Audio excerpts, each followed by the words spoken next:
Saludos, camaradas. ¿Qué tal va todo? Bueno, hoy os traigo un vídeo un poco especial y el cual me apetecía hacer mucho. Es un vídeo introductorio para, digamos, un documento que haré más adelante, el cual, pues bueno, como bien veis en el título, se llama Moda, Crisis y Lucha de Clases, y en el cual trataré pues la relación que hay entre la moda, en este caso la vestimenta, y pues bueno, la situación económica de cada época concreta y en un país concreto. Entonces, bueno, antes de empezar con el vídeo, quiero hablar de la editorial que hemos sacado o que estamos sacando desde Red Planeta, Ediciones Red Planeta, donde, bueno, el camarada Oyer Pérez ha sacado su primer libro, el cual, pues bueno, podéis buscar más información en un vídeo que ha subido anteriormente y la verdad que os va a interesar mucho. Si no habéis visto el vídeo, pasaos por ahí donde explica cómo va a tratar el tema del libro, es decir, desmontando falacias anticomunistas. Es el primer tomo y bueno, es nuestro primer libro como tal. Luego también sacaremos documentos como los sacados anteriormente, ¿no? Yo saqué uno sobre movimiento juvenil y Oyer sacó uno sobre qué eran los gulags. Y pues bueno, más adelante también reeditaremos ciertos libros de autores anteriores, clásicos digamos, y nos ceñiremos únicamente al marxismo-leninismo. Esto es importante recalcarlo. A diferencia de otras editoriales, nosotros nos centraremos en nuestra ideología y en lo que será beneficiosa para el estudio de esta ideología, es decir, el marxismo-leninismo. Entonces, pues bueno, echadle un vistazo, estad atentos a las novedades y vamos a adentrarnos ahora en el vídeo, en moda, crisis y lucha de clases. Esto es Red Planeta, comenzamos.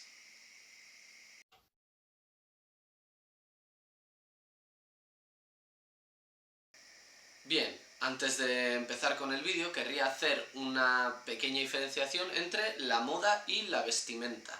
Es decir, la vestimenta la crearon los humanos para cubrirnos del frío debido a la evolución, porque estamos perdiendo pelo, ¿no? Del chimpancé y tal, ya estamos perdiendo pelo, estamos evolucionando y con lo cual las temperaturas nos afectaban más.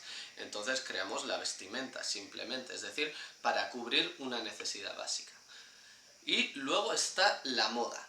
La moda podríamos definirla de dos maneras, ¿no? Primero, el arte y la industria de la vestimenta, la cual se creó en el Renacimiento europeo, cuando se empezaron a etiquetar las ropas. Es decir, en el siglo XIV o XV, y estaba dirigido mayormente por los monarcas franceses.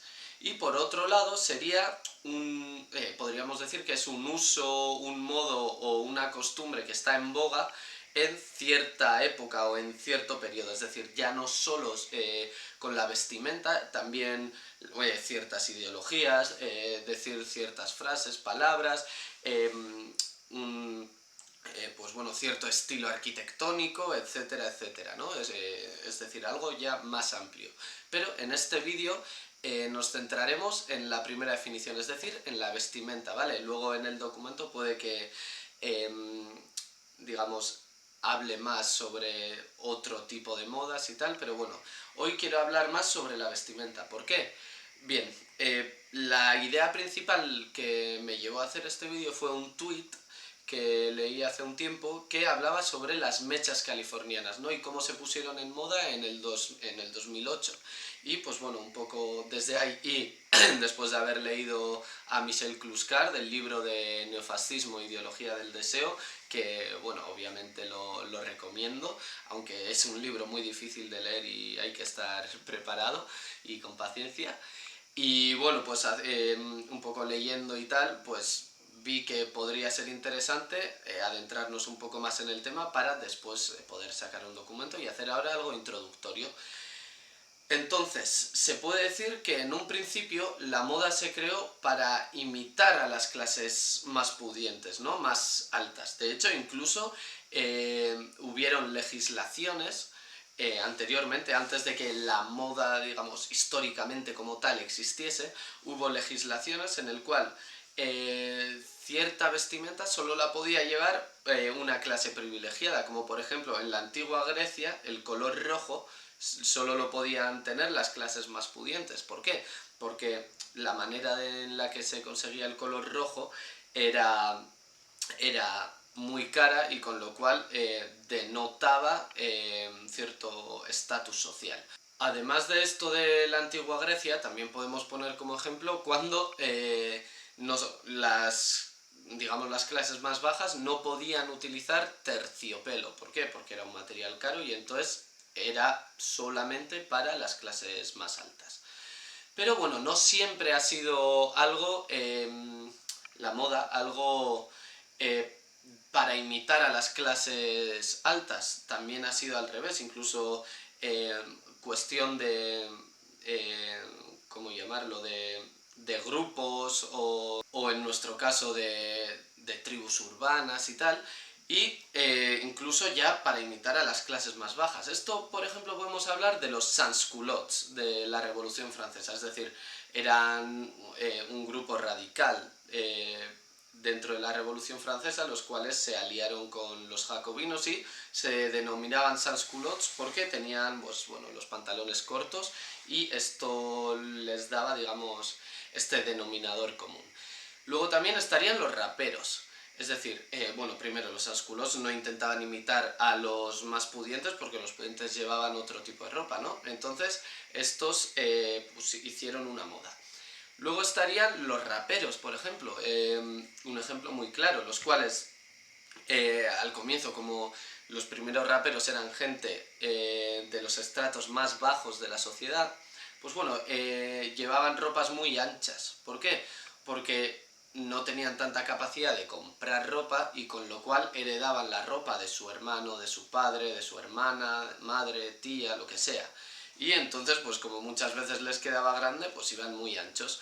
Y esto al final, cuando el hip hop en general se puso de moda, a su vez esta manera de vestir, digamos que definía a algún rapero, a b-boys y tal, se volvió moda y ya no vestías, ya si eres rapero no vistes ancho porque no tengas dinero, sino porque es la moda y porque es lo que crea una tribu urbana. Es decir, ya los de las capas más bajas de la sociedad no imitan a las altas, sino que es al revés. Cuando se pone de moda, las altas imitan a las bajas para sentirse un poco más cerca del pueblo. Y esto sí que tiene más que ver con el tema del que estamos hablando. Es decir, vemos cómo la economía marca mucho la moda. Es decir, si se pone pues en tiempos de crisis, si se pone de moda algo, digamos, de clase baja, pues esto se expandirá, o los sans-culottes en plena revolución. ¿Por qué? Porque la economía iba cambiando. Entonces, aquí hay que hablar de que la moda es una condición súper estructural, la cual está influida por la base. Para los que no estéis muy adentrados en la teoría marxista, digamos que la base de toda sociedad es la economía, la lucha de clases es el motor de todo, de la historia, y de ahí deriva todo lo superestructural, es decir, la moda, las relaciones sociales, etcétera, etcétera. Para poner un ejemplo, ya que estamos haciendo algo introductorio, pues digamos que la base es el cómo se produce algo y cómo se distribuye, tanto lo producido, es decir, el objeto, como la riqueza. Por ejemplo, cómo se produce algo, el modo de producción es socializado, es decir, en empresas donde más de una persona trabajan conjuntamente. ¿Y cómo se distribuye? Pues la riqueza es privada. ¿Por qué? Porque un trabajador de estos no cobra todo lo que genera, es decir, si genera 1000 ruedas que valen 6 euros, no va a tener al mes, no va a tener 6000 euros al mes, va a tener 1200 y lo demás irá digamos, la empresa. Entonces, cómo, digamos, las leyes, por ejemplo, ¿qué van a favorecer? ¿Al que genera la riqueza pero no es dueño de ella, o al que es dueño de la riqueza y por lo tanto tiene más poder? Lógicamente a estos. En una relación entre amigos, si hay un trabajador llano, un currela que cobra 1.200 euros al mes, y hay un jefe, obviamente quién tendrá más galones en esta relación, quién estará un poco por encima. Y si es su jefe, ya ni te cuento con qué respeto le tratará en su vida privada, ¿no? Aquí se ve claramente que la economía es la base de todo. Esto es un poco de reduccionismo, es muy básico y podríamos entrar más en materia, pero no es el tema ahora. Entonces, con lo cual podemos decir que la moda va en consonancia con el sistema económico de cierta época y sus vaivenes. Bueno, aquí me gustaría también recalcar un poco la importancia que tiene la moda a la hora de amortiguar un estallido social, es decir, como una manera de alienar a la clase trabajadora, ¿vale? A la sociedad de hoy en día, pues la capitalista, la que Lenin denominó la fase más alta del capitalismo, es decir, el imperialismo, se la suele denominar como sociedad del consumo. Pero, bueno, ya que basamos nuestro ocio consumiendo, todo el día estamos viendo anuncios, etcétera, etcétera, ¿no? Pero, bueno, si leemos a Michel Cluscardi, Neofascismo e ideología del deseo, concretamente, veremos que reniega un poco de esto de sociedad de consumo. Para Michel Cluscar, la sociedad de consumo real es el comunismo, donde cada cual podrá consumir en concordancia a lo que genera. ¿Por qué? Porque va a tener, digamos, la riqueza entera. Pero en el capitalismo este consumo está privado a la clase trabajadora. ¿Por qué? Porque aunque nosotros nos compremos ropa, nos compremos cosas, es algo muy limitado, es decir, no podemos consumir por encima de nuestras posibilidades, que ya son muy limitadas. ¿Por qué? Porque no tenemos toda la riqueza que nos pertenece. Entonces, él le denomina a neocapitalismo. ¿Por qué? Porque de la sociedad burguesa tradicional se da un cambio. Es decir, esa sociedad del ahorro, del esfuerzo, donde no se gasta casi, todo se guarda para un futuro, para por si acaso, etcétera, etcétera. Esto cambia totalmente y cambia la manera de, digamos, de consumir. Es decir, ahora la sociedad burguesa nueva ya estará dirigida hacia el consumo, como hemos dicho anteriormente. Y para comprender esto, tenemos que comprender que la ideología dominante en cada época, la ideología que impera en esta sociedad, es la ideología de la clase dominante. Es decir, ¿quiénes consumen los que más? La burguesía. ¿Por qué? Porque pueden, porque como no tienen que trabajar o, vamos, son dueños de los medios de producción, tienen ese privilegio de poder gastar más y más y más continuamente. Hay diferencias, obviamente nosotros también consumimos más de lo que se consumía anteriormente. ¿Por qué? Porque en este neocapitalismo se dio este paso hacia, digamos, una sociedad donde se consuma más, donde las crisis de sobreproducción se intenten reducir mediante ¿qué? Mediante compra. Así la sobreproducción se limitará. Pero bueno, antes de nada expliquemos los diferentes tipos de bienes que existen en una sociedad y así podremos entender el nivel de vida que hay en cada estrato de cada clase social, y así podremos entender la costumbre de vida que deriva de este nivel de vida. Es decir, cuanto mejor nivel de vida tengas, más consumirás. ¿Por qué? Porque tu costumbre de vida se puede basar en este consumismo. Entonces, bueno, para esto, antes que nada, os pondré una tabla del libro de Michel Cluscar, donde me parece que explica bastante bien en lo que se basa esto. Bien, entonces, hablaremos primero de los bienes de subsistencia, es decir, esto es lo mínimo necesario para que una persona pueda vivir, para poder asearse, comer, dormir, etc. Es decir, algo muy precario. Esto era lo mínimo vital en el comienzo de toda revolución, digamos, industrial, y donde los obreros no tenían casi derechos, es decir, tenían lo justo para trabajar diariamente, 10 horas al día, 12 horas al día, y poder subsistir de aquella manera. Luego tendríamos los bienes de equipamiento, que bueno, técnicamente es la extensión de los bienes de subsistencia. Estos ya son gracias a la conquista del proletariado. ¿Y por qué? Porque gracias a su lucha han conseguido que el mínimo vital que existía digamos, en la etapa anterior del capitalismo pudiese subir, pudiese aumentar, perdón. Entonces, ahora no tenemos lo básico para poder asearse, comer, dormir y tal. Ahora también tenemos electricidad, tenemos carreteras, universidades, seguridad social, mejoras de las condiciones laborales, etc. Y estos, como mejoran el mínimo vital de una sociedad, se vuelven el nuevo mínimo para que la clase obrera viva. Es decir, se toman como derechos naturales, incluso como privilegios, pero no podemos tomarlos como privilegios de los obreros o de una aristocracia obrera, sino como un mínimo vital nuevo del cual no se puede, digamos, bajar otra vez a los bienes de subsistencia.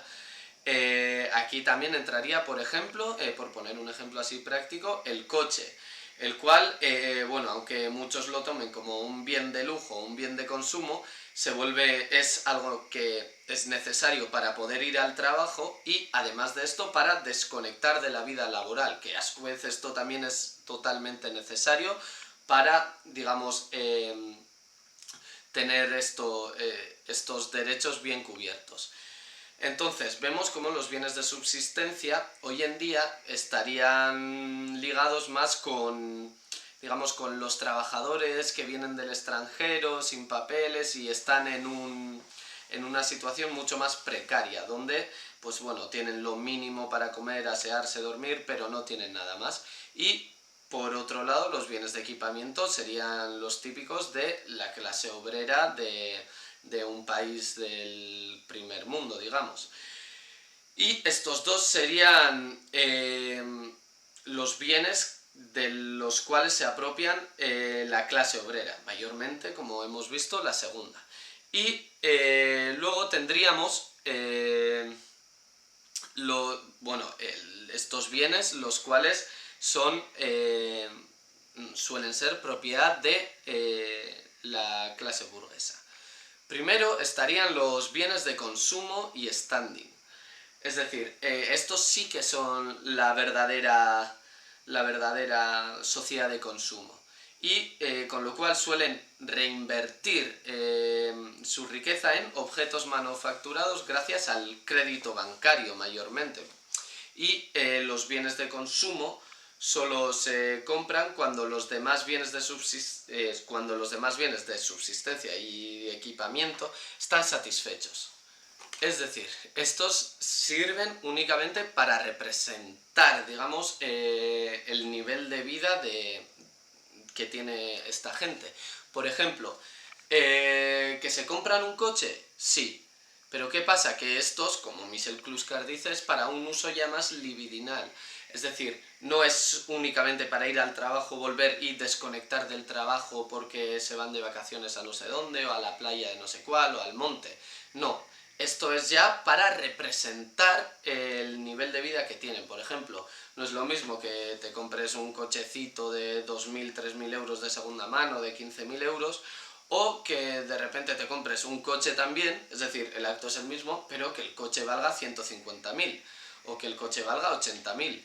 Es decir, nosotros, los trabajadores, digamos, la clase obrera, la mayoritaria, ¿Podríamos permitirnos eso? No. ¿Por qué? Porque los bienes de subsistencia y de equipamiento no los tenemos del todo cubiertos, mayormente los de equipamiento.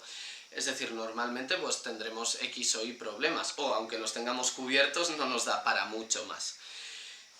Entonces, todo aquel que vemos con un Porsche, por ejemplo, sabemos que tiene cierto nivel de vida. O si a mí me gusta ir al monte y me compro una chaqueta para el monte de 70 euros, digo, joder, pues sí, me sirve para ir al monte. Pero cuando veo a uno que tiene una chaqueta para el monte de 300 euros y además que va en conjunto con otras zapatillas de 500 y no sé qué, pues vemos que aunque vayamos los dos al monte, lo que representa su ropa es algo diferente.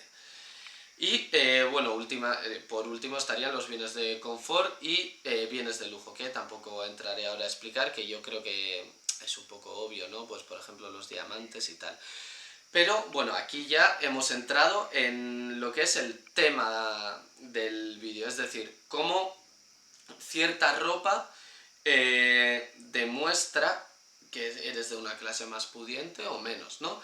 Pero, y volviendo al tema otra vez, podemos decir que la moda es un bien de equipamiento. ¿Por qué? Porque la vestimenta es un bien de subsistencia, es decir, para no pasar frío, pero que extiende y podemos, pues bueno, permitirnos más ropa de la que usamos, permitirnos, digamos, un capricho con una chaqueta un poco buena y tal y cual, pues aunque la necesitemos. ¿Por qué? Porque aunque la necesitemos es, digamos, muy buena, no nos conformamos con 3 trapos, sino con algo mejor.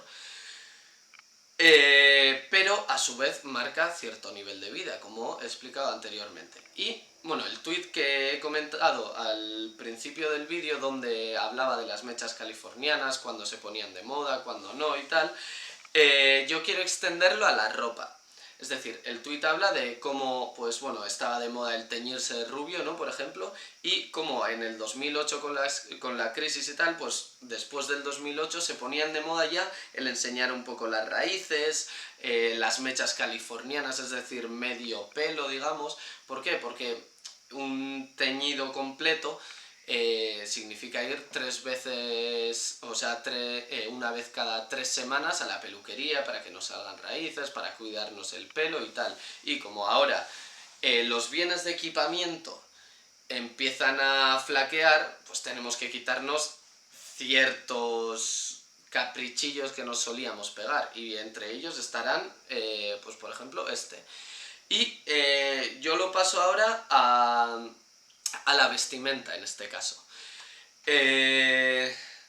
Por ejemplo, hoy en día vemos que estamos en una época de crisis, ¿no? Y creo que no podemos debatir eso, es algo que se ve claramente.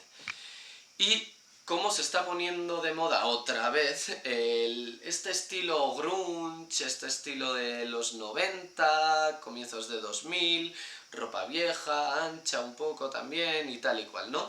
Donde, pues bueno,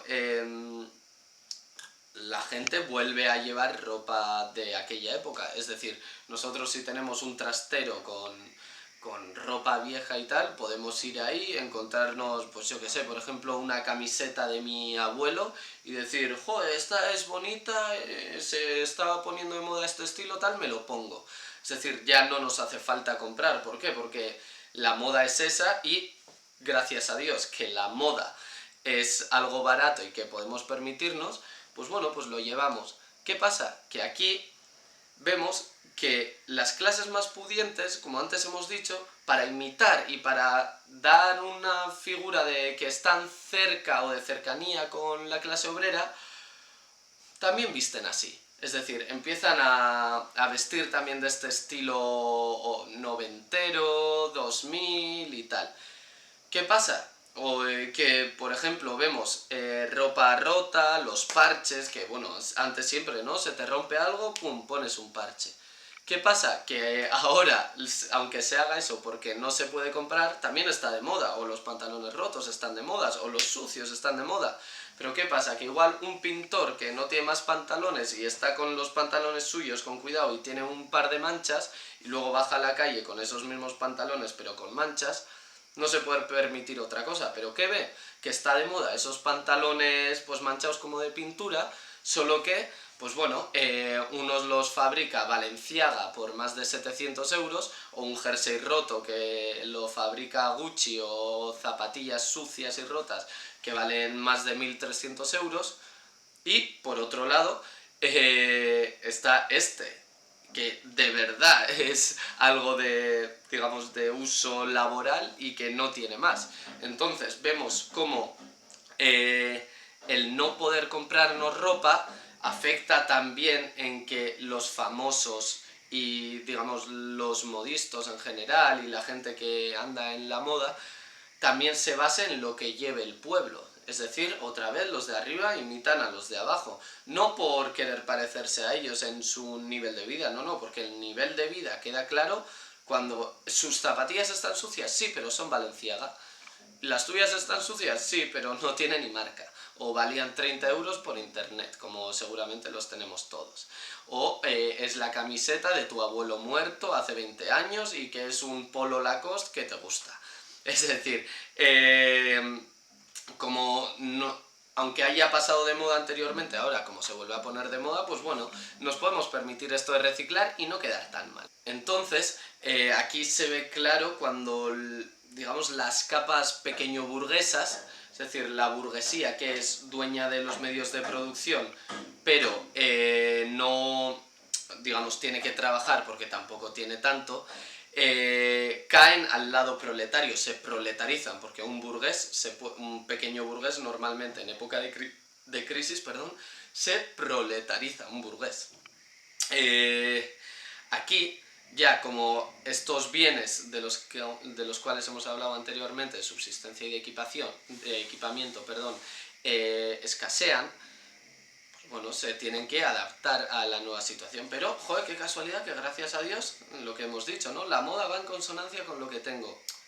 Aquí va la miga del vídeo, es decir, la correlación entre el capitalismo, la moda y la lucha de clases. Es decir, si tú estás mal y dices, joder, no tengo dinero para comprar, tengo que reutilizar la ropa de mi abuelo, y veo la gente con ropa súper nueva, súper limpia, y yo, mira, con estos zarrios, dices, joder, pues esto es una mierda, pues el enfado aumenta. Pero ¿qué pasa? Que aquí es donde la moda muchas veces en época de crisis también funciona como una manera de amortiguador de un estallido social, de una revolución. ¿Por qué? Porque si tú estás mal, vistes así un poco con ropa rota o es ropa vieja de hace 20 años, pero bajas a la calle y la gente, aunque tenga ropa nueva, se parece a la tuya y es como la tuya, dices, bueno, pues ni tan mal, no doy tanto el cante. Y esto es lo que pasa. ¿Por qué? Porque es una reacción superestructural de la base misma. Y esto creo que, bueno, con el vídeo, con lo explicado hasta ahora, hemos podido entenderlo.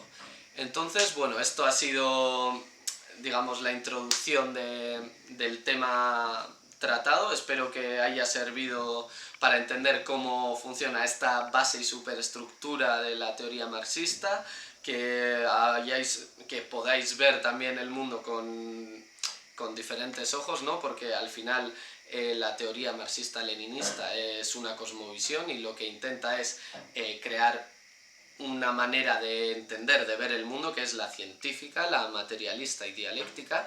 Y bueno, pues si os ha interesado, dejádnoslo en los comentarios y así pues también me motivaréis para hacer el documento, y si igual os gustaría que tirase por un lado o por otro, porque yo ya tengo más o menos escrito, pero me gustaría saber también vuestra opinión, pues dejádmela sin duda.